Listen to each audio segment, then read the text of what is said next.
Hello प्रसाद दादा, अरे माझी नवी गाडी घेतली वाटतं, त्याच्या घरासमोर उभी आहे. नाही रे, त्याची नसेल ती. एक काम कर ना, मला घ्यायला मी दुकानात आहे, दोघं जाऊन पाहू नेमकं काय विषय. आली का शोरूम गाडी, नंबर प्लेट पण नाही. अरे पण मला त्याची नाही वाटत रे. 2-3 दिवसापूर्वी नाही की कमिंग सूनची स्टोरी टाकली होती, गाडीसाठीच टाकली.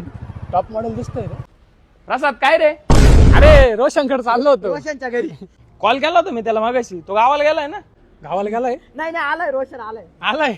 आलाय रोशन. गाडी घेतली काय? अरे तुला कॉल करणार होतो मी. मोठे माणसं झाले तुम्ही आता, आम्हाला कशाला फोन करशाल? अरे बास्क म्हणजे तुमच्यासाठी कशाचा मोठा आलोय मी. लोनवरच गेले, आम्हाला माहिती नाही. गाडीची काय पार्टी बिर्टी आहे का नाही? कोणती ह्या गाडीची? हा. अरे आपली थोडीची, काकांची ओवाळ्याला आणली घरी. दादा 2 मिनिटाच्या तिथंच दुखलं माझ्या याची गाडी म्हणलं. ए काय रे, काय कुसबुस करताय? अरे काय नाही, 1 नंबर गाडी घेतली काकांनी. 1 नंबर चॉईस आहे काकांची. काकांच्या बंगल्याला शोभल गाडी. आपल्या बंगल्यालाच ती शोभली बरं का. म्हणजे अरे म्हणजे आपला बांगला मोठा आहे ना, मोठा हत्ती लागेल आपल्याला एंडेवर सारखा. हा खरं आहे तुमचं. 2 मिनिटं थांबा. हत्ती येईल नंतर. सध्या पुरती बरी आहे. हे काय पेढे मीच घेतली ही गाडी. यांनी तर सरप्राईज अटॅकच दिला भाऊ, छातीत डायरेक्ट चमका निघून राहिला माझ्या. जळकेस आले.